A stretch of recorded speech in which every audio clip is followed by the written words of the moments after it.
Alright, so we already know this year is gonna be great for gaming because 2025 has brought the first Berserker Kazan, Doom the Dark Ages, Elden Ring Night Rain, Assassin's Creed Shadows, and much more. And is going to continue that streak possibly throughout the entire year, especially with the release of Ghost of Yotei this October.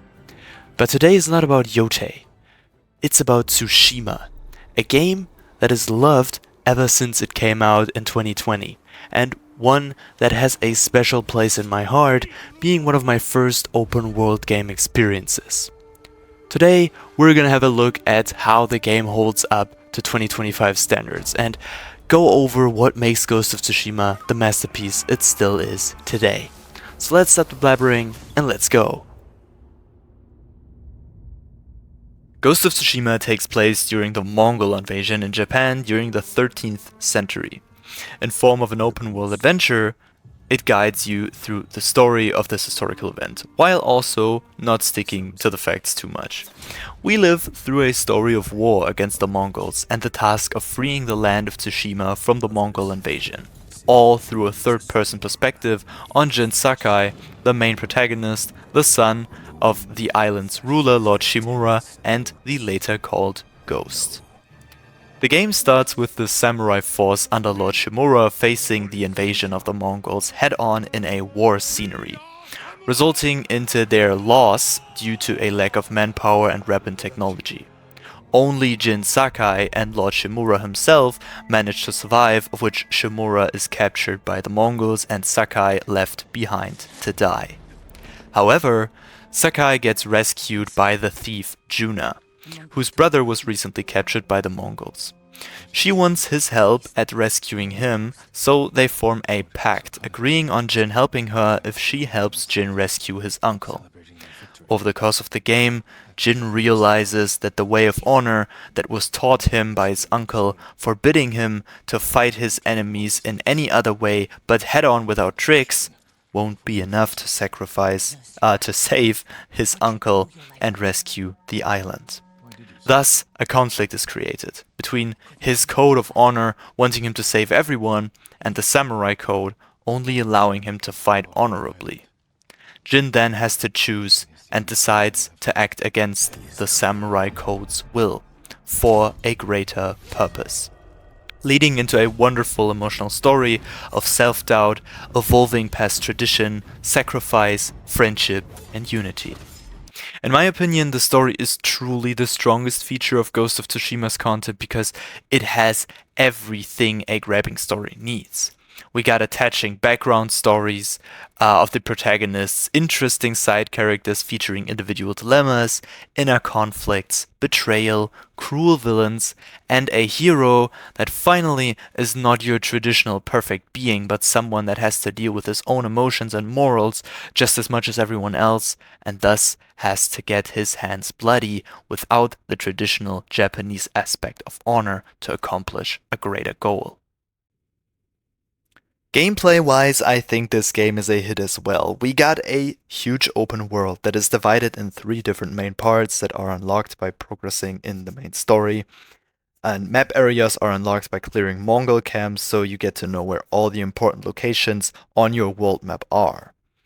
These can be Inari shrines, hot springs, temples, sword training places, haiku spots, who all help you strengthen your character in granting more charm slots, resolve, skill points, and so on.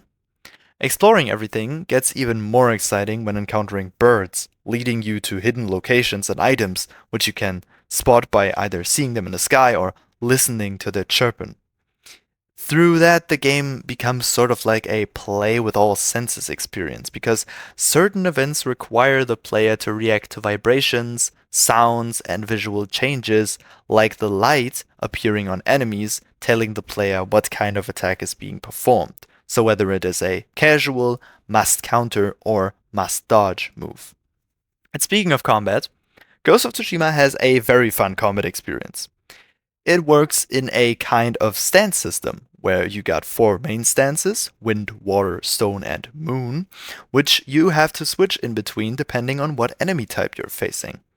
That adds a diversified combat experience, and If you want to feel really OP, you can enter a special stance called the Ghost stance, essentially scaring everyone around you, allowing you to one-tap enemies while in stance.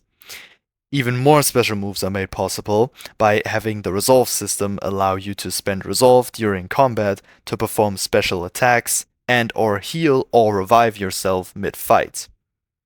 The overall playstyle surrounds around blocking, parrying, and dodging, but also around what armor you put on your character and what charms you use, since their buffs determine where your version of Jin can be at its best. With sword, bow, and throwables, you fight in standoffs, camp invasions, cinematic duels, ambushes, rescues, and more to sort of grow your fame, or rather legend, in the region of Tsushima to obtain points for your skill tree. Especially rescue quests are nicely done, at least I personally think that, because they require you to use the game's stealth mechanics to not alarm the enemy. If you mess up, the enemy will actually run towards the people that are to be rescued and try to execute them, or alarm the entire camp to fight you. This, just like every previously mentioned aspect, adds tension while preventing you from just rushing through the game, but instead really having to think about your positioning and actions tactically. The quests in general are great, all of them, because they often allow the player to engage with the culture of the game, be it religion, traditions, Japanese practices, or just the gorgeous environment. Moreover, the graphics are phenomenal. I personally see this game as kind of ahead of its time because the graphics can easily hold up to 2025 standards and even probably still are some of the best in gaming. Especially because of all the leaves flying around and literally every area interacting with your movement, be it footprints or tall grass reacting to your body movement. Duels especially are very visually epic. They seem like a cinematic in itself, because the attacking, parrying, and countering are all animated so well, and the music just hits different. And bro, you can literally change the weather and atmosphere of the game by playing certain songs on a flute. How cool is that? The only negatives I can think of are the map, that just like in the Assassin's Creed games, is more or less just like a checklist for items to collect and mini quests to do. It just comes off better to be like Elden Ring, where you don't know what reward you might get for certain actions, which makes rewards just feel more surprising and, well, rewarding, rather than just already knowing what you'll find and that it's just like, yeah, a checklist to work upon. Plus, the temple explorations, shrine searches, haikus, and so on start to feel pretty repetitive after finishing the first half of the game, which makes working on the checklist, because they're part of the checklist, even less great. Just as repetitive was the multiplayer experience for me, which doesn't allow you to play through the game story with a friend for some reason, but just adds like a new sort of quest completion simulator. Yeah, it just gets completely outshined by the rest of the game. But then again, the story is just phenomenal, the combat is wonderful, the graphics are gorgeous, and replaying this masterpiece has just made me even more excited for the upcoming Ghost of Yotei. I really hope they cooked up another absolute unit of a game, and I am just as excited as everyone else. I think it'll totally dunk on Assassin's Creed Shadows, to be honest. No offense though. But for now, that's all that's left for me to say. Thanks for tuning in again today, guys. If you want to support me, then like the video and consider subscribing to the channel if you don't want to miss any future content. And most importantly, give me some feedback in the comment section, because that's the most important thing for every artist in the world. I wish everyone a great rest of your day. Bye bye.